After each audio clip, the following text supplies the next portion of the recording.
What's up, everybody? Hope you guys are having a great Saturday. I hope you're doing some riffing. Maybe you're cranking up, doing what you do. Do whatever you do, do it loud, right? And enjoy it. All right. As promised in my last video that I released earlier this week, I said today would be the day we talk about my favorite guitar, my most sentimental attachment, my holy grail, which we're going to go through here in just a little bit. We're going to talk about that guitar. Before I start to do that, thank you to everybody who commented or liked the last video that I posted. Within like less than 36 hours, it hit over 200 views. That's pretty great. That's pretty good numbers. If you are watching this on Instagram, make sure you follow this page. I do guitar cover videos, I do album reviews. We're going to start talking about some gear here in the next week or so. And if you're watching this on YouTube, make sure you subscribe down below and hit the bell icon up in the corner so that you get notifications every time I post a new video. That way you don't miss out on anything good, right? Cool. Awesome. Here we go. We're going to talk about one of the guitars that is probably one of the most iconic guitars just in metal, period. You see this guitar and you go, dude, I know exactly what we're going to talk about. It's simple. I mean, we're going to talk about the guitar player from that band right there. That's Pantera.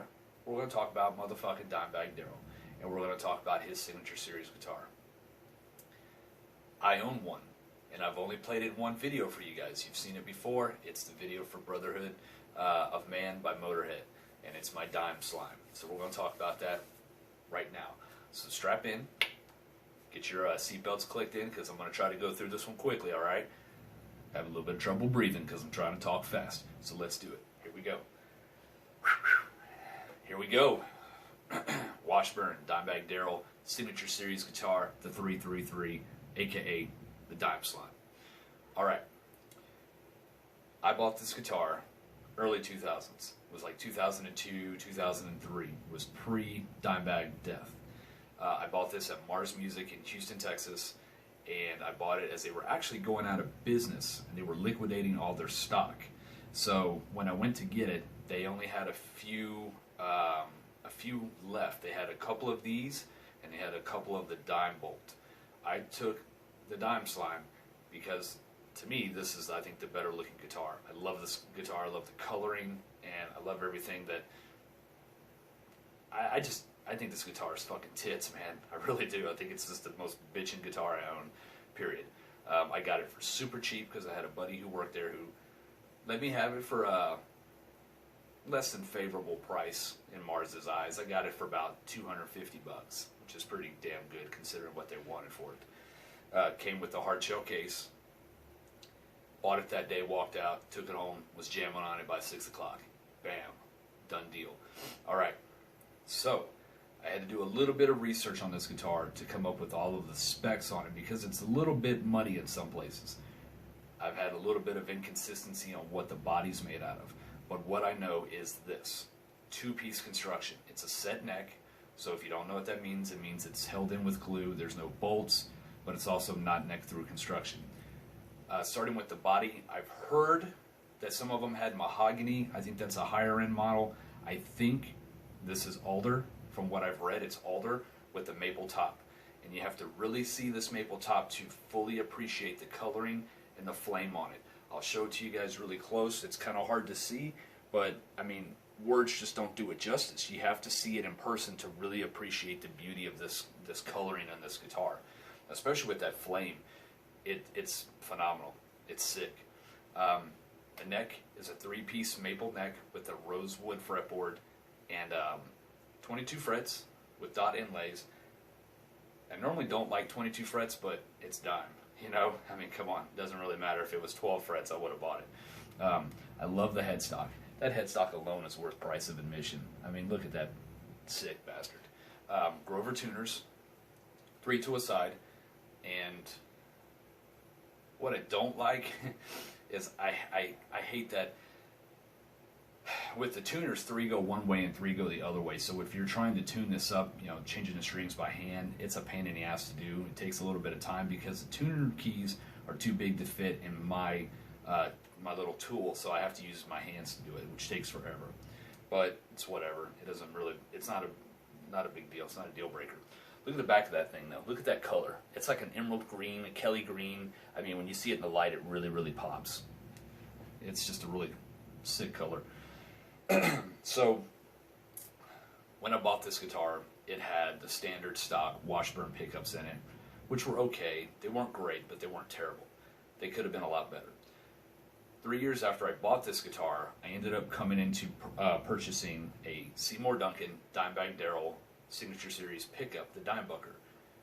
And I took that pickup with this guitar to a friend of mine who did some work for me on it. And he did a whole bunch of work, actually. What he ended up doing was, number one, he put the Dimebucker in the bridge, he put a 59 in the neck, swapped out all the electronic components, like the input jack, the knobs, the pots, not the knobs, the pots, the wiring, and the toggle switch.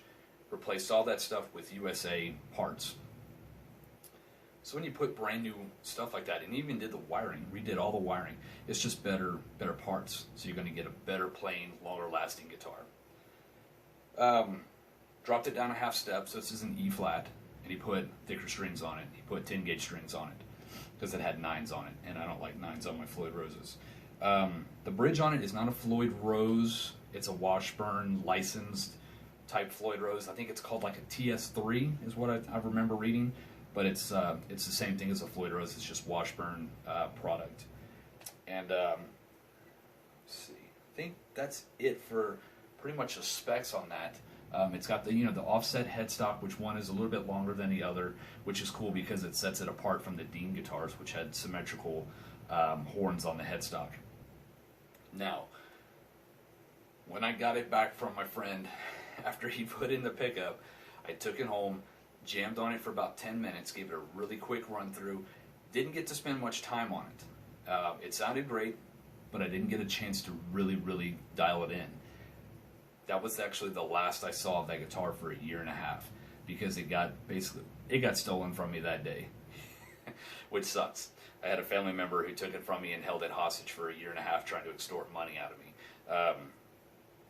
Later on, down the line, when I finally left Houston and moved to Oklahoma, I was able to get the guitar back. So, almost 2 years later, after I'd had this pickup put in it, I finally was able to take it and play it on an amp, really kind of dial it in and feel it out. That's when I realized, the tone on this Dimebucker is a really saturated, very squishy sounding tone, but it sounds punchy and it's really thick. It's just got a really cool, distinctive sound on it. The neck pickup, that 59, is really bluesy. It's warm. It's real mellow. It's got a nice little, slide into the next note. It just kind of feeds, and there's not a lot of feedback. There's no, it's like, some pickups, when you have shitty pickups, they feed back and they give you a lot of hiss, and I don't have that with this guitar. I don't have that problem. The weight distribution on it is really nice. It's not super heavy, but it's not a very light guitar. It probably weighs about 8 pounds total. I like that they put the strap peg here, and then they have one right here. So if you let it go, it tends to kind of just hold its place like this. It doesn't go up or go down. It's a little neck heavy because of the headstock, but with where the pegs are, it gives you a nice balance. So it's kind of nice. You can let it go, and it doesn't really deviate from where you left it. And that's a big thing, balance. You want to have playability and it being very comfortable when you wear it. So some of the things that I like about this guitar, obviously, like I said before, I love the headstock. I think of that headstock as being so iconic. You always see that pink beard poking out from behind the headstock. I love the color of this guitar. It pops, especially in the light. That yellow on green is just sick. And that green on the back is fucking phenomenal. It looks just amazing in the sunlight. You can see the wood grain on the back, which is hard to see in this lighting, but it's badass. I love the oversized knobs here, which it has 2 volumes and a tone, and they have little cutouts in them, so they're grooved, for being able to grip. They're not like the grips that he had on his Dean guitars later down the line, but they're pretty similar. This thing plays really well. It's got a nice nice, comfortable feel on it. It's very low action, which is the way I like my guitars to be. And there's not a lot of fret buzz anywhere, which is nice. I like a little bit of fret buzz here and there in some places. Lower end notes, like way down here, I don't mind if it buzzes. But if it's buzzing way up here, we got a problem. So that one was a key thing on this guitar, that I don't have any fret buzz high up, which I don't. And I've had this guitar for years now, almost 16 years. It's never seen the stage. I don't think I've even played it in a studio. I don't even think I've done a recording with it. It's pretty much just been a talking point. Like, you know, something I pull out and I show all my friends and they're like, dude, no way. I'm like, yeah, bitching, right? You know, it's one of those things you can't let go, because Pantera meant so much to me. Dime was such an inspiration on my playing, and, you know, I can't let this guitar go, because it's so fucking awesome.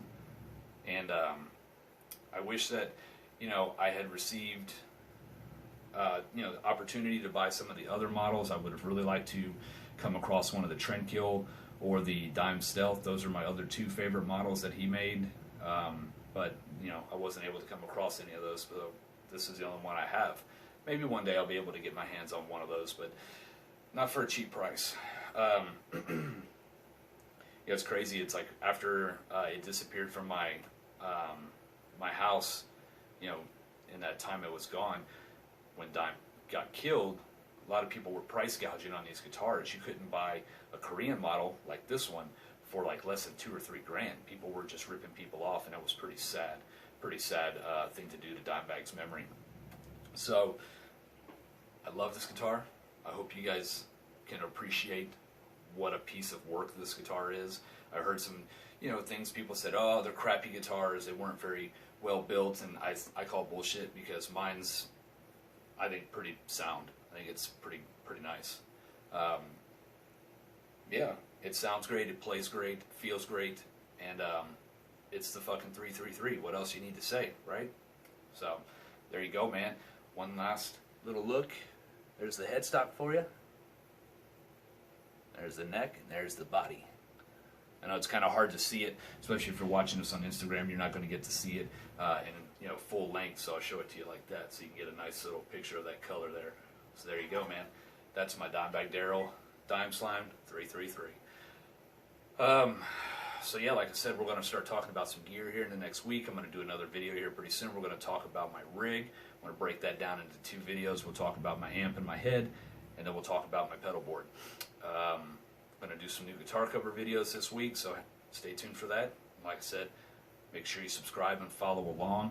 Thank you to everybody who liked and watched the last videos. I appreciate it. Thank you, and welcome to all my new followers, because I've had some new followers today, so you guys kick ass. That's it, man. I don't have anything else. I'm about to run out of time. I know it's a longer video. It's about 13 minutes, but it's worth it. See it through to the end. All right, that's it. That's all I have for you guys. I will be back soon. I appreciate you. Make sure you comment down below. Let me know what you think of this guitar. Whatever you want to say, man. It's an open forum. It's here for your use. All right, that's it. I will see you guys soon. Later.